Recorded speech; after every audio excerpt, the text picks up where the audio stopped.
Good morning, Year 6. I hope you had a lovely weekend. It's been great seeing all your work. Last week was really brilliant. So many lovely things being sent in. I'm really looking forward to doing some reading with you. So let's go and have a look at today's lesson. So today's learning objective is to make and justify inferences using evidence from the text. We're going to be mainly using our Infer Viper, and we'll use a couple of other ones.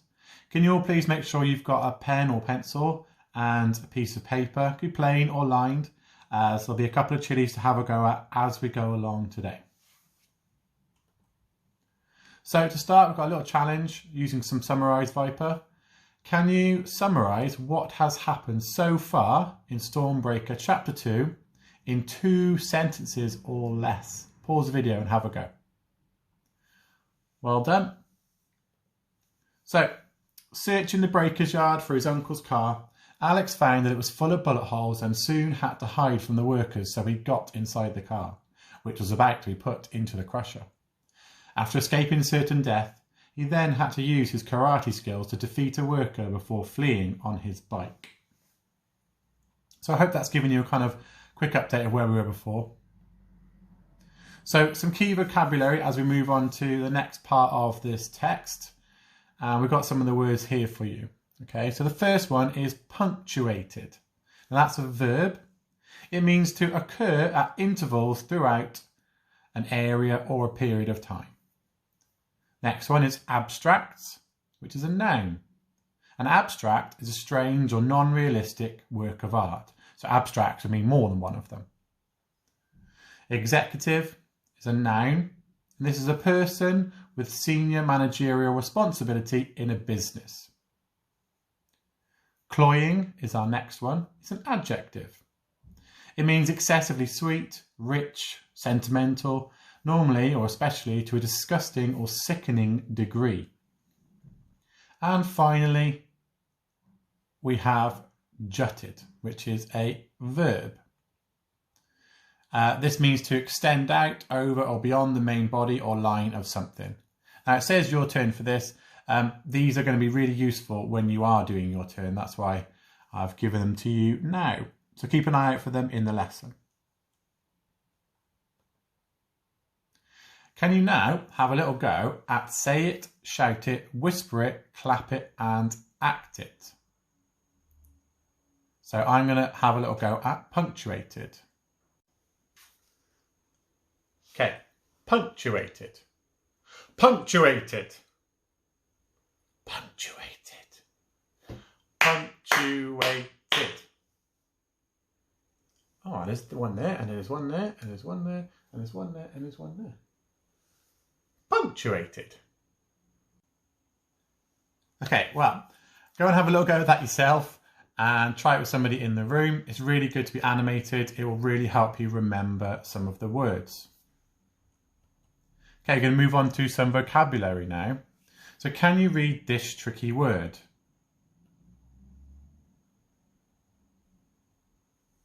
Okay, good. Now I've got the American version and the English version. This is the English version. And the word is recognised. In the American language, sometimes they turn an S into a Z. Right, what is the root of this word? Have a little think. Good, well done. So yeah, it was appear. Can you think of any more words with the same root? So any words that have this as their root? Good, you could have had appearing or disappear. And finally, what spelling rule can you see in this word?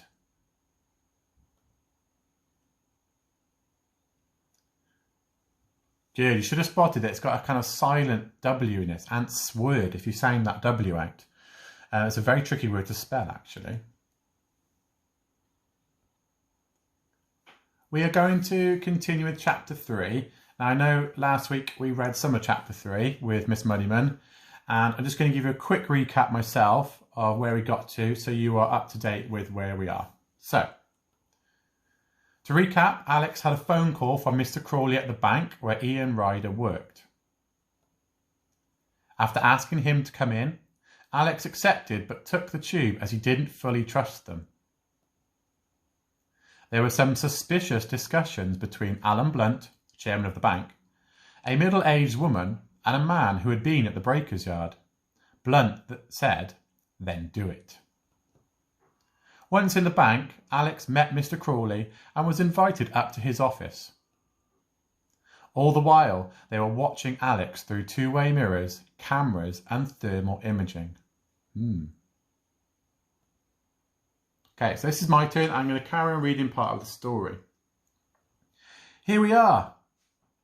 Crawley smiled and ushered Alex out into a long corridor with an uncarpeted wooden floor and modern lighting. A series of doors was punctuated by framed paintings, brightly coloured abstracts. "My office is just along here." Crawley pointed the way. They had passed 3 doors when Alex stopped. Each door had a nameplate, and this one he recognised. 1504. Ian Ryder. White letters on black plastic. Crawley nodded sadly. "Yes, this was where your uncle worked. He'll be much missed." "Can I go inside?" Alex asked. Crawley seemed surprised. "Well, why do you want to do that?" "It'd be interesting to see where he worked." So why do you think Crawley smiled as he guided Alex down the corridor? You can pause and have a little go if you want to. But an answer would be he wanted to make Alex feel comfortable and as if nothing was suspicious, to put him at ease, wasn't it? This will be your turn, so it's going to be a chilly one question. I'm going to read and then you can have a little go. "I'm sorry," Crawley sighed. The door will have been locked and I don't have the key. Another time, perhaps." He gestured again. He used his hands like a magician, as if he was about to produce a fan of cards. "I have the office next door, just here." They went into 1505. It was a large, square room with 3 windows looking out over the station. There was a flutter of red and blue outside, and Alex remembered the flag he had seen. The flagpole was right next to Crawley's office. Inside there was a desk and chair, a couple of sofas, in the corner a fridge, on the wall a couple of prints. A boring executive office. Perfect for a boring executive. Okay, so have a little go. This is a chilly one, so I'd love you to write down your answers, send them in. Do you think Crawley was telling the truth when he said, "I don't have the key"? Okay, well done. So your answers could have been something along these lines. No, it seemed like he was hiding something and tried to guide Alex to a different office. Okay, this is going to be our turn, so I'm going to read a bit and then we'll talk through how we would actually come up with an answer. "Please, Alex, sit down," Crawley said. He went over to the fridge. "Can I get you a drink? Do you have Coke?" "Yes." Crawley opened a can and filled a glass, then handed it to Alex. "Ice?" "No, thanks." Alex took a sip. It wasn't Coke. It wasn't even Pepsi. He recognised the oversweet, slightly cloying taste of supermarket cola and wished he'd asked for water. "So, what do you want to talk to me about?" "Your uncle's will?" The telephone rang, and with another hand sign, I'm going to stop there. So let's have a little look at what can you infer from Alex wishing he had asked for water. So just have a pause and have a think to yourself. What can you infer from the fact that he just wished he had water and not something else? Okay, good. So your answer could have been something like this. I can infer, so we use that to start our answer, that he really didn't like the cola he had been given. We've got this idea that he didn't like it. He compared it to Coke and Pepsi, which he obviously liked. Coke probably more, because he said it wasn't even Pepsi. He kind of put Pepsi below Coke. But he soon realised that it wasn't very nice.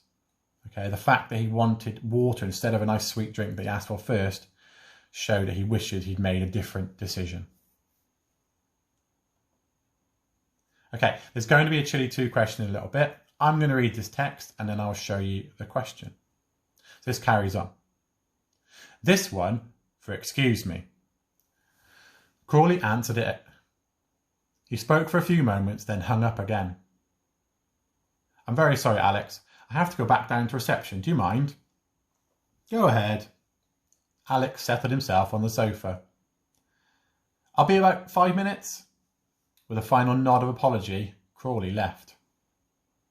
Alex waited a few seconds. Then he poured the cola into a potted plant and stood up. He went over to the door and back into the corridor. At the far end, a woman carrying a pile of papers appeared and then disappeared through a door. There was no sign of Crawley. Quickly, Alex moved back to the door of 1504 and tried the handle. But Crawley had been telling the truth. It was locked. Okay, so for Chili 2, what can you infer from the description of the woman going through the door? Pause the video and have a think to yourself.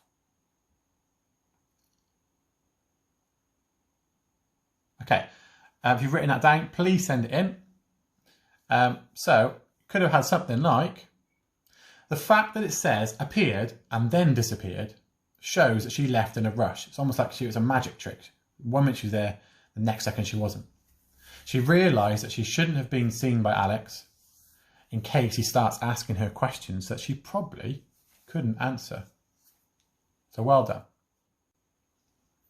Okay, we have another Chili 2 question.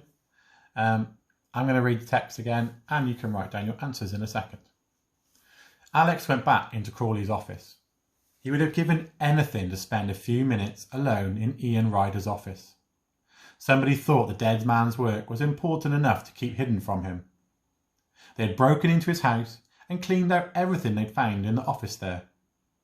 Perhaps the next door room might tell him why. What exactly had Ian Ryder been involved in? And was it the reason why he had been killed? The flag fluttered again, and, seeing it, Alex... We'll pause there. Have a go at this question. What can you infer from Alex asking himself these questions? So pause the video and see if you can write down your answer.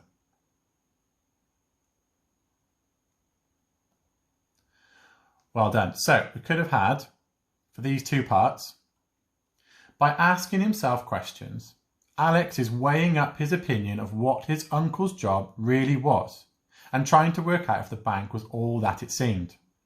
He is questioning everything he thought he knew and starting to realise it was definitely something serious because it probably got him killed. Okay, a little bit of my turn just to read a bit more of the text before we get on to a Chili 3. So went over to the window. The pole jutted out of the building exactly halfway between rooms 1504 and 1505. If he could somehow reach it, he should be able to jump onto the ledge that ran along the side of the building outside room 1504. Of course, he was 15 floors up. If he jumped and missed, there would be about 70 metres to fall. It was a stupid idea. It wasn't even worth thinking about. I wonder what he's going to do. So, Chili 3, I'm going to read this and then we'll have a look at our question. Alex opened the window and climbed out. It was better not to think about it at all. He would just do it. After all, if this had been the ground floor or a climbing frame in the schoolyard, it would have been child's play. It was only the sheer brick wall stretching down to the pavement, the cars and buses moving like toys so far below, and the blast of the wind against his face that made it terrifying. Don't think about it. Do it. So our question with Chili 3. How is the thought of climbing out made to seem scary? Explain 2 ways, giving evidence from the text to support your answer. So have a little go. Write this down again. Send it in to us, please. So we could have had these 3 little parts that give us our evidence. Alex clearly thinks that climbing out is scary. In the text, it describes a sheer brick wall stretching down to the pavement and cars and buses moving like toys so far below, which implies that the wall is absolutely vertical. The sheer is a synonym for vertical. And it goes a long way down to the floor without anything sticking out to stop his fall. It also says there was a blast of wind against his face. This shows us that the wind was very strong and would make holding onto the wall extremely difficult, meaning he could easily fall. So if you've picked out a couple of those ideas and you've explained how that description shows it was really terrifying and scary, then great. Okay, well done today. That's the end of our first lesson. Like I've been saying through the lesson, please send in your answers to the Year 6 email. We'll be giving out shout outs. I'd love to show some more work this week that you've been doing. So good luck, and I will see you tomorrow.